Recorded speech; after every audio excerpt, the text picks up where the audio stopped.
Bem, a gente pode agora definir uma função a partir de um somatório. E ele também vai ser uma função primitiva recursiva. Por exemplo, se eu quero definir uma função g, certo? Que tem n argumentos e um y, onde esse y eu quero fazer o somatório de 0 até o y, né? Da função f de x1, xn, agora passando t como argumento, eu posso definir ela como uma função primitiva recursiva. Da mesma forma, eu posso querer fazer o produtório, né? Ou seja, multiplicar f de x1, xn para todo t, onde o t varia de 0 até o y, né? Então, essas duas funções, elas também são funções primitivas recursivas, tá? Como é que eu faço para mostrar que elas são funções primitivas recursivas? Basta eu definir elas de forma recursiva, ou seja, a função g, né, eu vou passar os argumentos x1 até xn com o zero. Bem, fazer isso aqui é simplesmente chamar minha função f de x1 até xn com o zero, né, que já era uma função primitiva recursiva.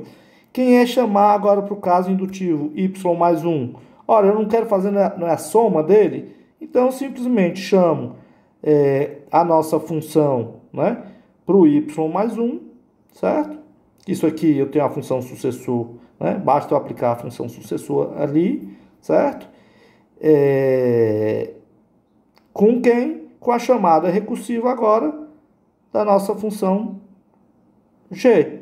Ou seja, eu vou somar, né, com o valor do y mais 1, né, que eu estou passando como parâmetro, a função fx1 aplicada a ele, e depois eu chamo a função recursivamente.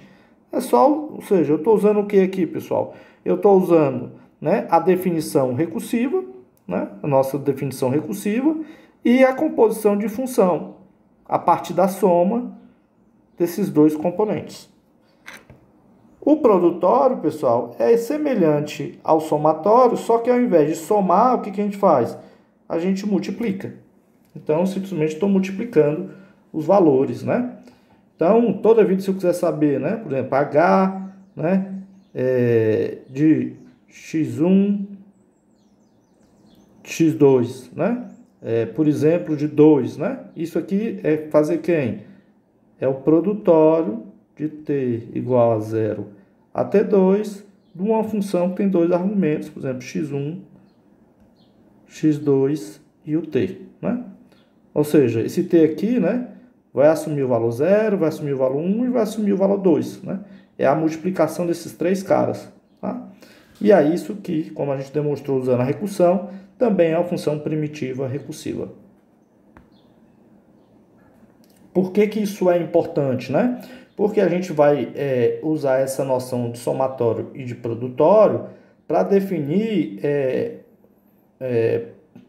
quando um predicado, ele de forma limitada até um determinado limite, ele tem uma determinada propriedade até um número fixo. Por exemplo, se eu quero dizer para todo t que seja menor ou igual que y, p de x1 até xnt, eu simplesmente pergunto se o produtório de t igual a 0 até y de p de x1 até xn de t é igual a 1. Né? Ou seja, se todos os indivíduos que são menores do que um cara fixo, y, tem a propriedade p, isso aqui vai retornar 1 se todos os elementos de 0 até y tiverem 1. Porque basta que 1 seja 0, que esse número aqui vai dar 0. Então, quando é que eu digo para todo t menor ou igual que y, p de x1 até xn de t é verdadeiro? Ele é verdadeiro se o produtório, né, é igual a 1. Caso contrário, é 0. Se eu quiser, ao invés de usar um para todo, saber se existe um elemento, né, aí ao invés de usar um produtório, eu faço o quê? Eu uso o somatório. Né? Eu somo todos os p's de x1 até xn de t, e se eles forem diferentes de 0, então eu digo que existe um elemento que é menor do que y, que satisfaz a nossa função p de x1 até xn de t. Né? Vamos ver aqui um exemplo prático disso, né? Por que isso é importante e ajuda a gente a definir algumas coisas.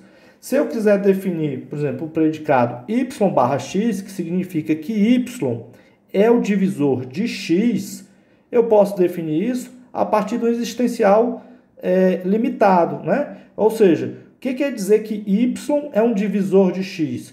Significa dizer que existe um número que multiplicado por y, isso dá o x. Ou seja, existe um t que multiplicado por y é igual a x.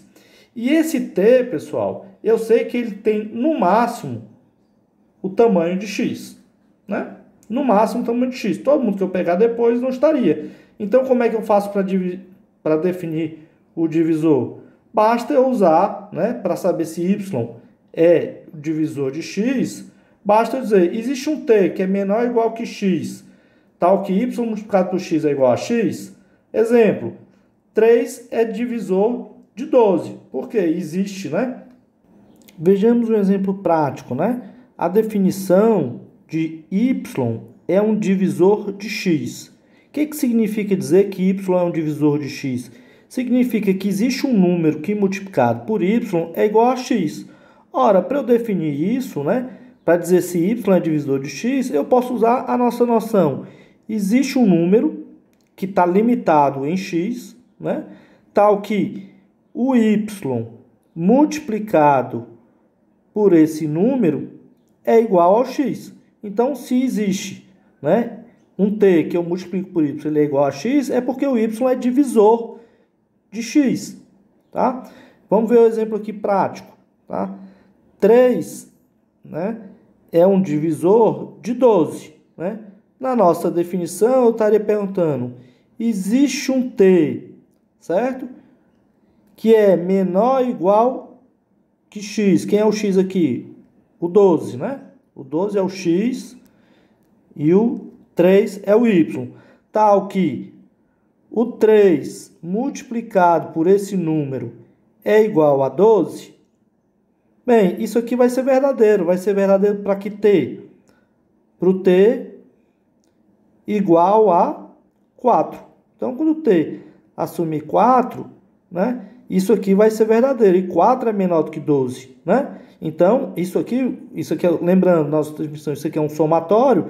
Isso aqui vai retornar um número que é diferente de zero. Logo, isso aqui vai ser o quê? Vai ser verdade. E 3 é divisível por 12. Por outro lado, 3 não é divisor de 13. Ou seja, não existe um t que seja menor ou igual que 13, tal que 3 vezes t seja igual a 13. Então, para todos os elementos que eu tomar, para o 0, para o 1, para o 2, até o 13º, se eu multiplicar por 3, ele nunca vai dar 13. Então, esse exemplo é falso. Se eu quiser agora definir um número primo, né? O que é um número primo, né? O número primo, ele é um número que é maior do que 1 e tem apenas dois divisores, 1 e ele próprio. Tá? Então, a gente pode definir um número primo, x, como sendo um número que é maior do que 1 e, para qualquer outro elemento t que seja menor do que o x, do que o elemento que eu quero saber se ele é primo, ele ou é o 1 ou é o próprio x, que são os dois divisores, ou o t não é divisor de x. Né? Porque, para ser um número primo, ele só pode ser 1 ou o próprio x. Então, para todos os outros elementos, o t não é divisor dele. Tá? Então, esse seria a nossa definição de primo. No primeiro exemplo, eu usei o existencial, mas para definir um número primo, dizer se o número é primo ou não, eu uso agora um para todo t. E, de novo, isso são funções primitivas recursivas.